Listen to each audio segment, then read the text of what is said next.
The church needs a day of reckoning.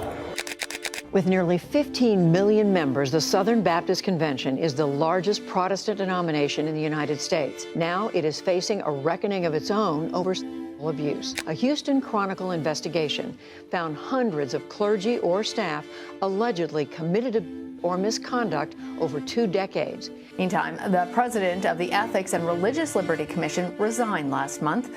Russell Moore wrote letters criticizing other SBC leaders, which surfaced after his resignation. Everything that you claim to represent, your view of the world, it's the Great Commission Baptist. Well, how does the world really see you? Do they see you as hypocrites? We have a severe problem in Protestant circles with sexual abuse, not just by pastors, but by members of the church, and a severe problem with how churches frequently handle disclosures of abuse. At a press conference after being elected, Litton called churches places for people to feel protected. I just have to find a mechanism and a way to help train our people, get more churches involved in wanting to create a safe environment in their church and to be known as Great Commission people. In a recent survey that asked survivors what they thought would be the most helpful versus what actually ended up being the most helpful, churches were listed as one of the institutions thought to be the most helpful until survivors went for help. And when survivors actually went for help, unfortunately, churches ranked dead last behind the option of other. But Thigpen says some in the denomination, even one of her best friends, have turned their back on her for speaking out. She says others have encouraged her point blank to be quiet. The top Protestant insurance companies receive more claims of sexual abuse by clergy than even the Catholic insurance companies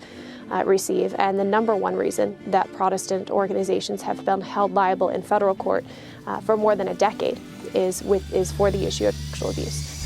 Ruslan.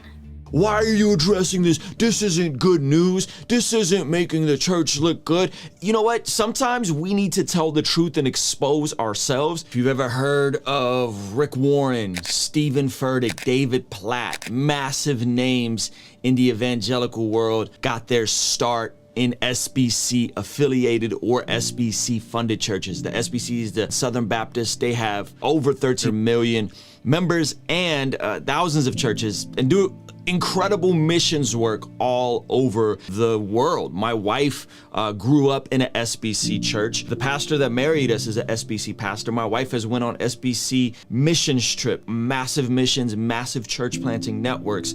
And there's been a ton in disarray with regards to political upheaval and how it's being ran and who's being elected. And are they getting too political? Have they gone too liberal in their theology? All along, there's this underpinning of them mishandling some of these allegations over the years. So they hired an independent firm and discovered that, oh man, this isn't just whoopsie. This is decades long of cover-ups, of just completely silencing some folks. The most damning part about this is they had a secret list of 700 different folks.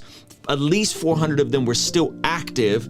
And that was perhaps, Sagar, the most sort of earth-shattering revelation here, was that all the time, people who were advocates who wanted to protect themselves, protect their children within these churches, they were asking the executive committee, can we keep a database of known allegations of people who have been proven to be predators so that we can make sure they're not just getting shuffled among churches? And they kept saying, no, we can't do that. Our lawyers say it's impossible because we have this democratic autonomous structure.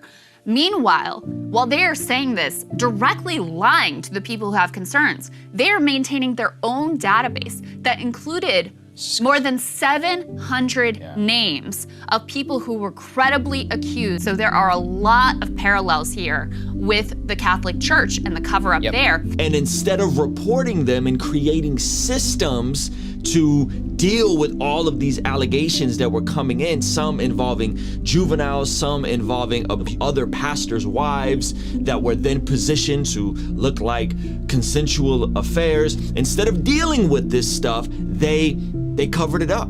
400 leaders, from youth pastors, that one really gets me, to top ministers, pleaded guilty or have been convicted of crimes.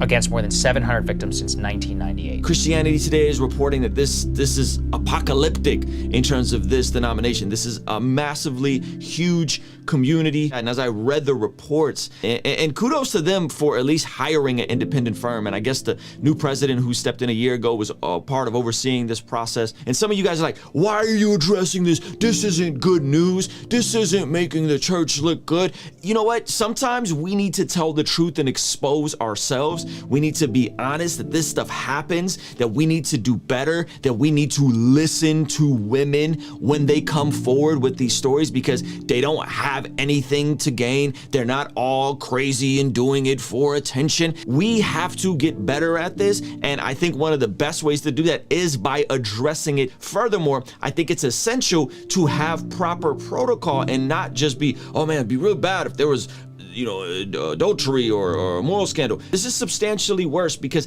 this has become now a systemic institutional issue in how these sorts of situations are handled. And there is a specific way these situations are supposed to be handled. Rachel Den Hollander was the first woman to publicly accuse Larry Nassar. He's the former sports doctor at Michigan State University who was convicted of multiple girls and women. Den Hollander spoke at the convention on a panel with fellow survivors and is on the denomination study group.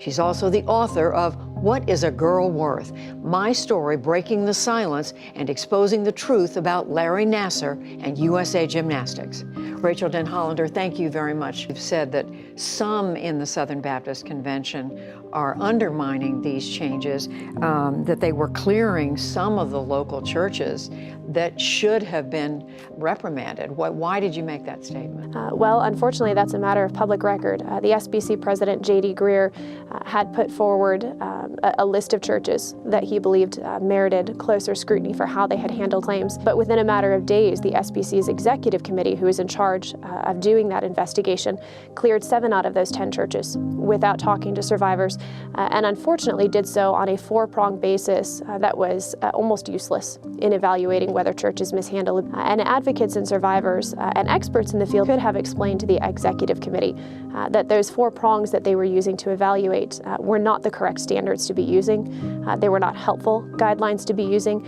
but unfortunately, expert advice was not sought.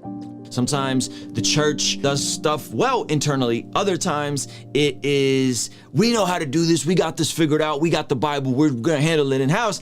And you don't really know what are the proper sequences of how to handle these situations. And so they found out that out of 10 churches, 7 of them were dismissed without ever talking to the victims. How do you do that? How do you navigate these sorts of situations? This is why you need folks who are experts in their fields, just like you need a doctor, a surgeon, somebody that is a specifically trained person to handle these situations. You have to lean into these when you're doing these sorts of investigations. And so finally, they stepped in and they did the right thing. And I don't know how they're going to turn the corner from this. I don't know how this is all going to work out, but the report is out there. Go read it, and this should send chills down your spine, especially if you're in ministry, especially if you're in leadership, and hopefully, God willing, lead us to a place where these sorts of things aren't covered up. These sorts of victims aren't silenced. They're not marginalized worse, oftentimes just completely shunned by their peer group. We have to do better at this as a church. I'm not saying that as some goofy virtue signal. Like, these are people's real lives that have been affected, and when the church could have done something decades ago, they didn't. And by the church, I mean the SBC, this denomination, this massive denomination, biggest evangelical denomination. This is going to be a black eye on the gospel in many ways, and I would hope that we would learn from these situations, that we would do better from these situations, and that it wouldn't just be this thing that keeps rearing its ugly head with how we handle certain scandals like this, man. Because this is bad. This is a mess and a half. It feels weird saying it on a video like this.